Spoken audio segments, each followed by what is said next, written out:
허재원 기자 나와 있습니다. 어서 오십시오. 네, 안녕하세요. 예, 어제 평양에서 있었던 우리나라 북한의 월드컵 예선 경기 여파가 계속 이어지고 있습니다. 워낙 특이했던 경기라서 피파 회장도 실망감을 표시했다고요. 네, 어제 사실 굉장히 역사적인 경기였습니다. 우리 네. 축구 대표팀 그중에서도 남자 성인 대표팀이 북한에 들어간 게 1990년 이후에 29년 만이거든요. 네. 그래서 그런지 국제축구연맹 피파의 인판티노 회장도 전세기를 타고 북한 측의 환대를 받으면서 경기장을 찾았는데 막상 경기장에 도착해서 굉장히 많이 놀랐을 것 같습니다. 예. 관중이 일단 한 명도 없는 월드컵 예선 경기를 피파 회장이 두 눈으로 직접 목격을 한 거고요. 예. 여기에 AP통신 평양 주재 기자조차도 경기장에 들어가지 못했고 북한 측이 여행사를 통해서 관람객을 모집했는데 이 관람객들도 다른 종목 대회를 관람하는 것으로 돌렸다고 하죠. 그리고 역시 인판티노 회장이 경기 뒤에는 실망감을 감추지 않았습니다. 피파 예. 홈페이지에 올라왔는데요. 역사적인 경기에 꽉 찬 관중석을 기대했는데 관중이 전혀 없어서 실망했다. 또 언론과 표현의 자유가 당연히 가장 중요한 문제인데 생중계와 언론 취재가 무산됐다. 이런 점을 네. 지적하면서 좀 아쉬움을 표현했습니다. 그러니까 무관중이라는 거는 벌칙성 상황을 제외하고는 이렇게 주최국에서 관중을 하나도 안 들여보내는 거는 없었던 일이다. 이런 얘기를 하던데 우리 대표팀 벤투 감독도 입장이 나왔습니까? 벤투 감독이 어제 경기가 끝난 뒤에 대한축구협회 직원을 통해서 멘트가 나왔는데요. 경기 외적인 부분은 아니고 우리 대표팀이 일단 승점 3점을 얻는데 실패한 점을 아쉽다고 한 겁니다. 벤투 감독의 소감 역시 이 축구협회 직원이 나중에서야 이제 전해왔는데요. 주심이 경기를 너무 자주 끊으면서 중단된 시간이 많았다. 그래서 선수들보다 심판을 보는 시간이 더 많았다. 이렇게 네. 평소와 다른 경기였다. 이렇게 아쉬움을 표시했고 그렇지만 앞으로도 조 1위라는 목표를 향해 달려가겠다. 이런 각오를 밝혔습니다. 예. 어제 YTN이 경기 상황을 실시간 자막으로라도 전해드리려고 굉장히 노력을 했습니다. 근데 중계 화면은 물론이고 문자 중계조차 좀 여의치 않은 이런 상황이라서 전하는 스포츠부 입장에서 굉장히 힘들었겠어요.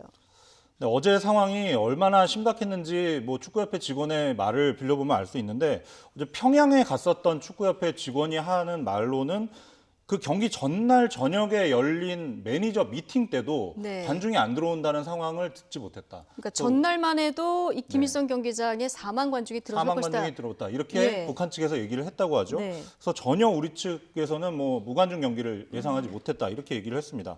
관중석에는 대사관 직원으로 보이는 외국인 몇 명만 있었다고 하고요. 예. 어제 저희 YTN이 오후 5시 반부터 약 2시간 동안 상단 자막을 통해서 경기 상황을 실시간으로 전했는데 정말 007 작전을 방불케 했습니다. 예.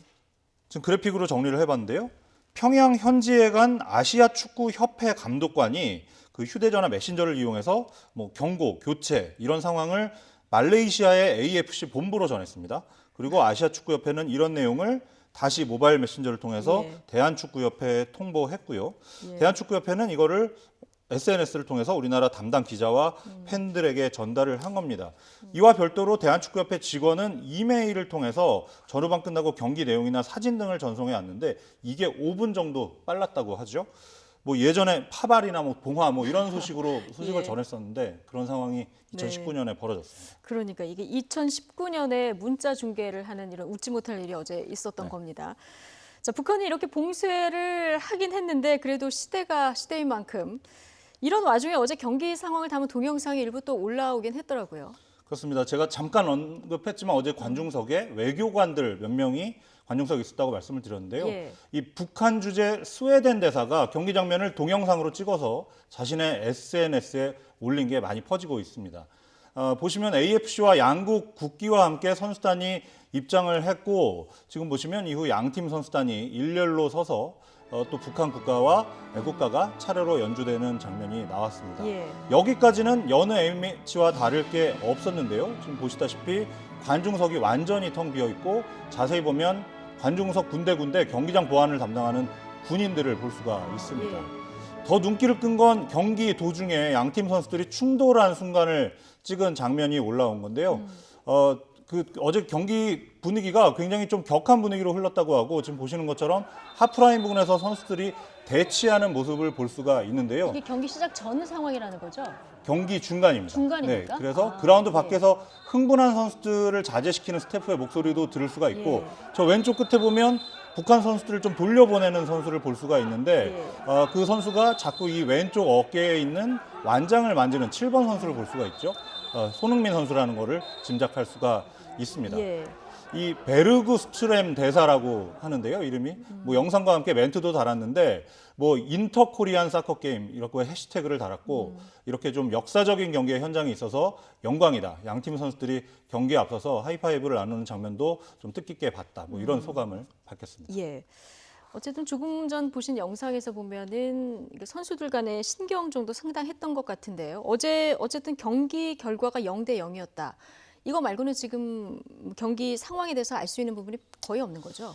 그렇습니다. 오늘 예. 오후에 이제 선수들이 그리고 베이징 공항에 도착하면 어제 상황이 하나둘 전해질 것 같은데요. 일단 어제 이미 전해드린 대로 출전 선수 명단을 보면 우리는 손흥민과 황의조 투톱을 포함해서 베스트 멤버를 모두 투입했습니다. 손흥민이 90분 풀타임을 뛰었고 예.